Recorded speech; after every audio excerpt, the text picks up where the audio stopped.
Diego Garcilaso es director de epidemiología de la provincia de Entre Ríos y tiene la generosidad de hablar en poco tiempo nuevamente con nosotros. No sé, hace 15, 20 días hablamos con él. Diego, ¿cómo le va? Buen día. Sergio Fischer y Pedro Álvarez lo saludan. ¿Cómo está? Hola Sergio, ¿cómo estás? Buenos días. Bueno, gracias por atendernos, otra vez. Digo, en un corto periodo de tiempo, nuevamente hablando con nosotros, desde ya agradecidos. Digo, ya me hace recordar aquellos días de pandemia donde hablábamos casi cotidianamente, ¿no? Sobre los episodios. Digo, ¿estamos frente a una nueva pandemia o es una endemia en realidad con el dengue, Diego? Claro, la definición ya sería un término epidemiológico, ¿no? Endemia se le llama a cuando hay un virus, la circulación de un virus es permanente y no corta en ningún momento la enfermedad, entonces hay casos constantemente. Todavía en nuestra provincia no podemos decir de que el dengue se está comportando endémico porque hasta ahora todos los años, en algún momento, principalmente en el invierno, es cuando corta la transmisión viral y se requiere de que haya importación de casos nuevos para que vuelva a circular la enfermedad. No así en provincias del norte de nuestro país, Misiones, Chaco, Formosa, son lugares donde prácticamente todo el año han tenido esta enfermedad, incluso en el norte de Santa Fe, lugar que no era algo habitual, ya empezó a tener casos durante todo el año. Y bueno, hay países que son endémicos como Brasil. Brasil no tiene dengue durante, digamos, nunca ha cortado la enfermedad en algunas regiones. Entonces, bueno, eso sería endémico. Pandémico ya es, bueno, lo que pasó con el COVID, que ya es una distribución de una enfermedad que se hace contagios muy rápidos en un territorio muy amplio rápidamente. O sea, eso es una pandemia, digamos. Pasa de un país al otro, de un día, de una semana a la otra. Esa es la situación. Nuestra situación son de brotes epidémicos, digamos. Son epidemias. Cuando son brotes más pequeños se les llama brote, y si no, epidemias. Son brotes, digamos, que se van dando de forma epidémica. Diego, me parece que de esta primera descripción o definición hay un par de datos que no abordamos con la frecuencia que deberíamos abordar, entiendo, ¿no?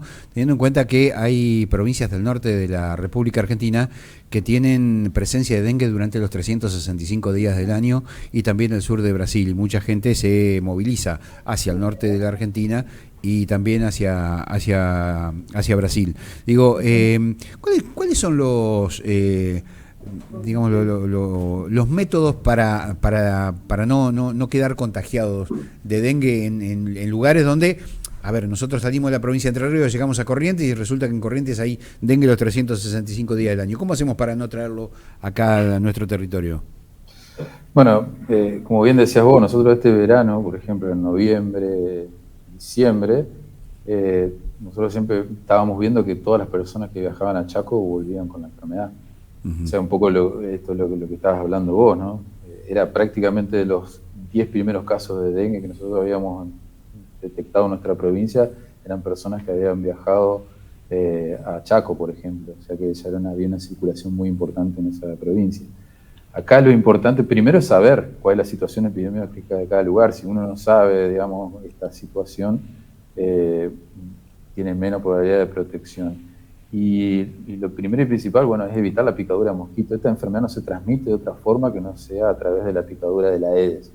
Y la mejor forma, cuando uno viaja a lugares desconocidos, donde no sabe qué vecinos tiene, en las condiciones en las que está, donde va a estar alojado, es utilizar el repelente. O sea, el repelente, usarlo 2 o 3 veces en el día, es la mejor forma de protección. Nosotros por ahí, cuando nos ha tocado viajar a Brasil o a otros lugares, estamos con el repelente constantemente todo el día, digamos, para evitar principalmente las picaduras y así la enfermedad.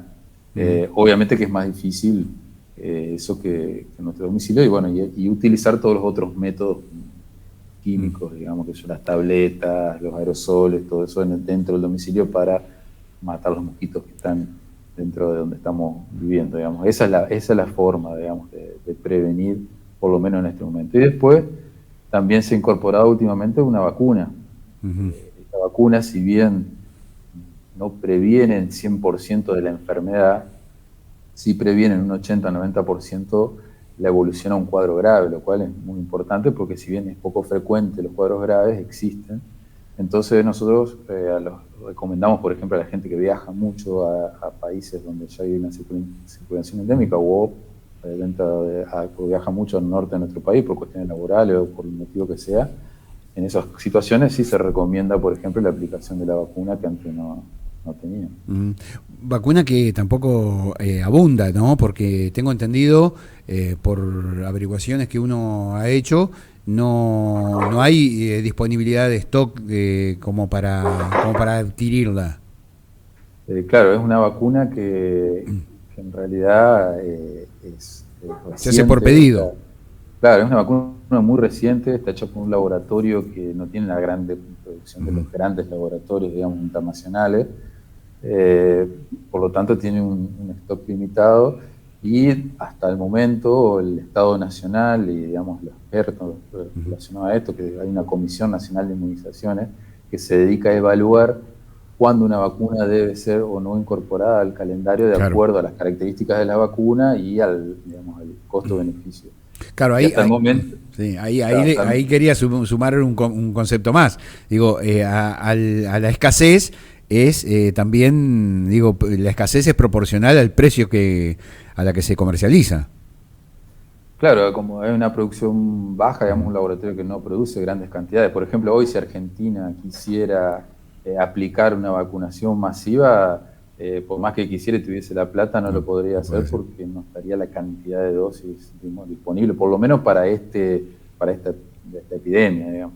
Tal vez más adelante ya se puede hablar de otra escala de producción, pero eso hay que tenerlo en cuenta. Hoy ningún país la está aplicando masivamente a esta vacuna, porque, bueno, por varios motivos. Uno de esos es este. Incluso la Organización Panamericana de la Salud todavía no la recomienda como aplicación masiva a esta vacuna, pero bueno, individualmente uno cuando va, los infectólogos sobre todo, o los médicos cuando consultan a los pacientes, se tiene en cuenta sobre todo la situación epidemiológica en la cual la gente se va a estar moviendo, digamos, eso es lo más importante. Desde la óptica del Estado, ¿sienten ustedes que subestimamos la presencia del dengue? Digo, teniendo en cuenta que ahora le damos mucho más difusión a partir de la aparición de casos fatales. No, desde la óptica del Estado no, nosotros ya en noviembre estábamos advirtiendo esta situación. En diciembre el Ministerio de Salud emitió una alerta en toda la provincia respecto a el dengue, porque ya se veía que íbamos a tener un año epidémico, y además de epidémico iba a ser un año de alto número de casos, por tres motivos. Uno es lo que hablábamos hoy, la circulación en el norte del país que nunca cortó, a veces corta, este año que pasó no cortó, y también hay una circulación de una variante, sería del dengue, son 4 tipos distintos de virus, y está circulando un virus que es el DEN3, que hace muchísimas décadas que no circulaba, entonces hay más gente que puede tener la enfermedad, o sea, hay más susceptibles en la región que pueden llegar a tener la enfermedad, y teníamos el fenómeno del Niño. El fenómeno del Niño es un fenómeno climático en el cual aumenta muchísimo las precipitaciones y también existen inundaciones, principalmente, lo más importante, por las precipitaciones, o sea, por la lluvia, que es lo que hace que prolifere más el vector. Entonces se daba todo un contexto en el cual nosotros ya en noviembre y diciembre preveíamos que íbamos a tener un brote epidémico, y un brote epidémico de características importantes. Entonces ya en ese momento ya se había hecho una alerta epidemiológica ya en diciembre, y se estaba trabajando con los municipios y con también los equipos de salud para irse preparando para esta situación. La sociedad no reaccionó a tiempo. Y la población sí tiene una... cuota aparte. No tengo forma de medirlo, digamos, pero sí, y teniendo experiencia también con otras epidemias y ya con la experiencia que hemos juntado en la dirección, la gente sí se mueve mucho de acuerdo a lo que ve que va pasando, digamos. Por ahí no le presta tanta atención a lo que dice un Ministerio de Salud, a lo que dicen los organismos oficiales.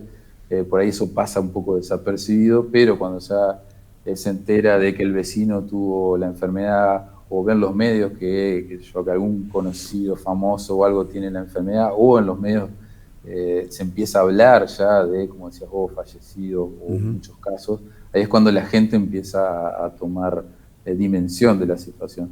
Sin embargo, el dengue es algo que hay que tener en cuenta para trabajar durante todo el año. Esto es lo que siempre decimos nosotros. Ya durante la epidemia ya lo que se hacen son medidas paliativas, no se puede frenar una epidemia con las acciones que se van realizando, pero sí, durante todo el año, el tema de la descacharrización es algo que se tiene que trabajar, estemos o no estemos en una epidemia de dengue. Eso, la urbanización, digamos, que está teniendo, digamos, en las distintas ciudades, sobre todo las ciudades más grandes, eso genera que las condiciones para el Aedes sean cada vez mejores, digamos, para el Aedes.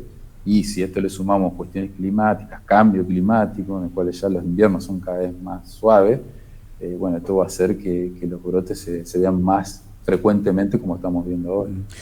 Doctor, en Infoconcordia publicábamos ayer el deceso de una persona en el Hospital Masbernat de aquella ciudad, producto del dengue. Entiendo que se ha notado en las últimas horas una tercera persona fallecida en la provincia. ¿Esto es así? Nosotros hasta ahora tenemos 2 fallecidos confirmados y confirmados que fallecieron por dengue. Estamos estudiando otras personas también que o son sospechas o son pacientes probables, igual queda evaluar la confirmación. Eso, digamos, tenemos generalmente toda la semana un caso de este tipo. Hasta ahora la confirmación que tenemos es de una persona de Feliciano, digamos que es la asociación Chajarí, y una persona de Concordia, Brinda de Concordia, que falleció también en esa localidad. Estamos estudiando algunos casos, pero bueno, también hay que tener en cuenta que hay personas, por ejemplo, hemos visto situaciones de personas que tienen un cuadro de neumonía, una neumonía que se agrava, y a su vez tuvieron también dengue, pero el cuadro de fallecimiento fue el cuadro respiratorio, digamos, a pesar de que tenían dengue. Entonces una cosa es fallecer de dengue y otra cosa es fallecer con dengue. Bueno, esa es la distinción que tratamos de hacer. Hay síntomas que son compatibles entre el dengue y el COVID. ¿Cuáles son los riesgos de confundir las dos enfermedades? Claro, en general nosotros le llamamos el cuadro que inicia, es parecido a muchísimas enfermedades, entonces es muy complejo de una primera etapa diferenciarlo. Lo típico que tiene el COVID es la fiebre alta, o sea, fiebre estamos hablando de 38 para arriba, sí. Dolores musculares, cansancio, dolor de cabeza, eso es lo típico. Y lo que diferencia al COVID, el COVID en general va a presentar síntomas respiratorios, o sea, la persona va a tener dolor de garganta o congestión o tos o un cuadro un poco de neumonía más severo. Si hay un cuadro respiratorio, lo primero que hay que sospechar es una enfermedad respiratoria. En esta situación puede ser COVID, gripe o alguna otra, o una neumonía. Pero si no encontramos un foco, no hay una infección urinaria, no hay síntomas de infección urinaria, tampoco hay síntomas de cuadro respiratorio, como una enfermedad sistémica, ahí es cuando uno tiene que sospechar. Si no hay otros síntomas aparte de esos, ahí es cuando el médico tiene que sospechar más claramente la enfermedad. Doctor Pedro Álvarez lo saluda, ¿cómo le va? Bien, ¿qué tal, Pedro? Bien, lo corro un poco de la enfermedad y vuelvo a la prevención. Habló mucho del uso de repelente. Ayer entrevistaba a Sergio a gente de Gualeguaychú que está con esta situación de la inundación y hablaban de que no conseguían comprar repelente. O sea, no habían conseguido proveedor de repelente. ¿Tienen novedades desde el Ministerio de Salud o del gobierno de la provincia de Entre Ríos del faltante de este producto en Entre Ríos, de un aumento desmedido de precio?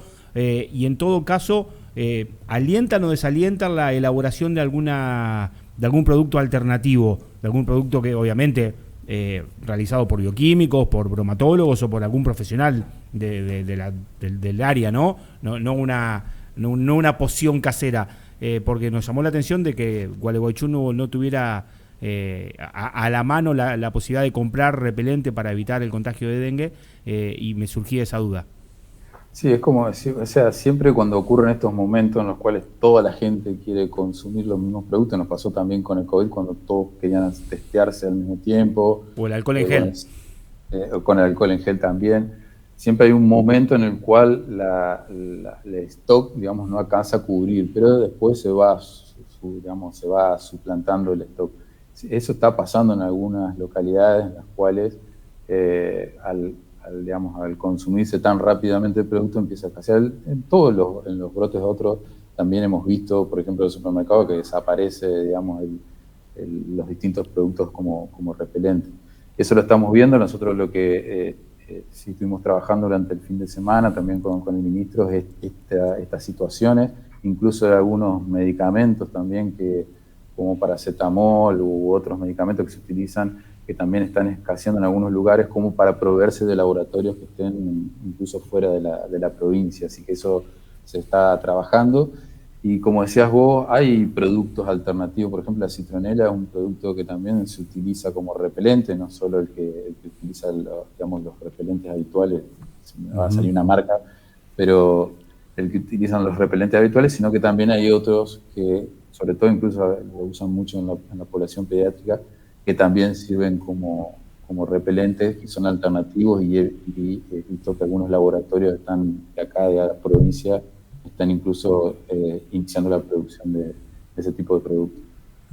Bueno, Pedro recién mencionaba una charla que manteníamos ayer con el secretario de Gobierno, con Luciano Garro, de Gualeguaychú, y en Gualeguaychú apareció otro problema, más allá del dengue, de los casos de COVID, del cambio climático, aparece con la inundación el hantavirus. ¿Cuánto tiempo hace que no teníamos hantavirus así tan intensivo en la provincia? Y si es preocupante. Bueno, el hantavirus y la leptospirosis, te agrego también, son dos virus, esos sí son virus endémicos. Nosotros todos los años tenemos cuadros de hantavirus. En nuestra provincia se da más en la costa del Paraná, en la costa del Uruguay. La gran mayoría de los casos que nosotros tenemos confirmados de hantavirus han sido principalmente de la zona de Victoria, Diamante, Paraná también hemos tenido, y La Paz. Esos son los lugares donde más se ven cuadros. De la zona de la costa del Uruguay, creo que tuvimos una vez un caso confirmado de hantavirus, pero la mayoría de los cuadros que nosotros vemos se ven durante ese periodo. El momento en el cual aumenta este número por lo menos estoy hablando de hantavirus, ¿no? Sí. Al igual que la hantavirus y la leptospirosis, principalmente en el momento de inundación, pero de inundación de río. No la inundación que se da por lluvia, que tiene otro contexto. La inundación de río hace que aumente muchísimo, sobre todo el río, en zonas, porque son zoonosis, digamos, un virus que lo transmite un ratón al hantavirus. En cambio, la leptospirosis la transmite la rata, que es una rata más digamos, que está más cercana o alrededor, digamos, de las ciudades. En cambio, el hantavirus es una enfermedad que se da más de personas que trabajan en las islas, de personas que están más en la zona ribereña. Y esto se transmite a través de un ratón que generalmente ocupa esa zona que estábamos hablando, más de la región de la provincia de la costa del Paraná. El hantavirus es una enfermedad es menos frecuente que estas enfermedades, pero es mucho más grave. Produce un cuadro respiratorio, muy grave, una insuficiencia respiratoria que en general requiere internación y es tiene una letalidad muchísimo más alta de la que puede tener, por ejemplo, el dengue, incluso la leptospirosis. La leptospirosis tiene otras características y también aumenta en estos momentos de inundaciones y de lluvia. Y acá la transmisión se da más que nada en las ciudades, y acá es muy importante lo que decías vos, tener cuidado en los lugares donde se inundó, como Gualeguaychú, Gualeguay, Rosario del Tala. Estas zonas, digamos, cuando baja el agua, sobre todo, no en el momento cuando está el agua muy, muy alta, ahí hay otros peligros más relacionados a la electrocución o a los accidentes, sino que cuando empieza a bajar el agua y empieza a haber barro, ahí las ratas, incluso los perros también, a través de la orina, dejan en el barro la leptospira, digamos, que es una bacteria que transmite la enfermedad, y la gente al pisar sin ninguna protección, sin botas, sin nada que le cubra, con la piel, a través de la piel, puede ingresar esta leptospira. Entonces es muy importante, cuando baja el agua y la gente vuelve a los domicilios, utilizar guantes de látex y utilizar botas, lo ideal hasta la rodilla, cuando vaya a limpiar su domicilio, y lavar bien con lavandina, que la lavandina, un chorro de lavandina en medio en un medio balde de agua, ya mata la leptospira. La leptospira es muy sensible a la lavandina, así que la gente se limpia con lavandina y se protege bien, no va a tener ningún problema, digamos. Pero es un tema muy importante a tener en cuenta en inundaciones: hantavirus y leptospirosis principalmente.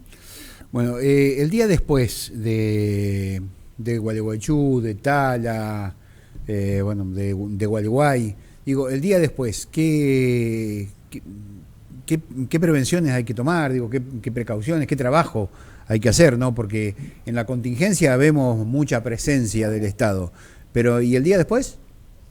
Sí, nosotros, bueno, ese es el tema, de lo que hablábamos, cuando tuvimos la reunión, el ministro, bueno, había estado reunido también con el gobernador y tuvimos la reunión con él durante el sábado, domingo y el lunes. Y bueno, uno de los problemas que nosotros planteamos de salud es el después, digamos, porque en el momento, como te decía recién, en el momento de la inundación, lo primero que hay que tratar es que la gente no tenga un accidente, digamos, por el agua o la electrocución, que son las cosas más complicadas. Cuando empieza a bajar el agua y cuando la gente vuelve, ahí es donde empiezan a aparecer las infecciones. Hay que tener en cuenta eso. Lo más común y lo que más cuidado hay que tener, primero es consumir agua segura, porque una de las gastroenteritis es una de las cosas que más se vuelven a ver. Aparte, la gente por ahí tiende a utilizar los alimentos que le quedaron, y si hay alimentos que hayan estado en contacto con el agua, los tiene que eliminar a todos. Sí. Porque bueno, empieza a tener las complicaciones de las gastroenteritis. Después las infecciones de piel también son muy comunes, y lo que te decía recién, tener cuidado con la leptospirosis, sobre todo con el barro que queda, no tocar el barro con la piel que queda después de que el agua se empieza a ir. Esos son los puntos que nosotros estamos ahora, digamos, comunicando a través del área de prensa a la población general, y cada localidad nosotros estamos hablando, por ejemplo, Gualeguay, Gualeguaychú tienen su comité de emergencia ya conformado, en la cual está el hospital, referentes de los nodos epidemiológicos, referentes de defensa civil, bueno, obviamente que los intendentes y las autoridades locales conforman ese comité, y bueno, y ellos van haciendo las rondas sanitarias que se llaman, van viendo qué problema de salud va presentando la gente y las medidas de prevención. Ahí se incluye también las vacunas, muy importante la vacunación antitetánica, más que nada porque hay muchos cortes y heridas. La vacuna de la hepatitis A, que si bien es obligatoria, hay que evaluar que todas las personas tengan la vacuna, sobre todo la población que tenga la vacuna de la hepatitis A. Estas serían las dos vacunas más importantes, y después ver que todo el calendario completo, aprovechar para el calendario completo. Lo que sí veíamos como dificultad que se vio en esta inundación es que mucha de la gente no se quería ir de su domicilio a pesar de que tenía el agua muy alta. Y eso es una complicación muy grande, porque si bien estaban preparados los lugares para que la gente pueda ir a sus a lugares de refugio, eso sería lo ideal y que sería la situación ideal, porque la gente ahí va a estar seca, va a estar más cuidada, más protegida de la inundación. Mucha gente no se quería ir para cuidar sus pertenencias. Entonces eso, bueno, complicó muchísimo más la situación en estos lugares. Diego, le quiero agradecer muchísimo la generosidad de haber dialogado extensamente con nosotros, más de casi media hora conversando. Las notas dicen que si duran más de 15 minutos son aburridas, son tediosas, pero me parece que hay que ponerle un poco más el foco a toda esta situación, y sobre todo los efectos colaterales, ¿no? El día después, la contingencia, obviamente hay que atenderla. Las enfermedades y las subenfermedades que surgen a partir de esto, la profundización de determinadas patologías. Digo, hablamos de hepatitis, hablamos de hanta, hablamos de lepto, hablamos de COVID, hablamos obviamente de dengue. Atravesamos un montón de facetas de la salud que me parece que son interesantes. Así que desde ya, gracias, Diego. No, gracias a vos, Sergio. Siempre digo que es muy importante lo que ustedes hacen, porque bueno, llegan a la gente, y si la gente no sabe cómo cuidarse y la situación, es muy difícil también que puedan saber cómo protegerse. Abrazo grande, gracias por el contacto. Saludos a ustedes. Diego Garcilaso, director de epidemiología de la provincia, lo conocimos allá por el año 2020 con la aparición del COVID, ¿no? Uno de los te diría que antes, protagonistas. con la aparición de la gripe A. Con la gripe A. con la gripe A también, lo entrevistábamos bastante seguido. Bueno, siempre está en los momentos difíciles poniendo la cara y saliendo al aire, ¿no? El director de epidemiología va a estar cuando hay una epidemia. Sí, Si no hay claro. epidemia, tendrá la semana un poco más tranquila.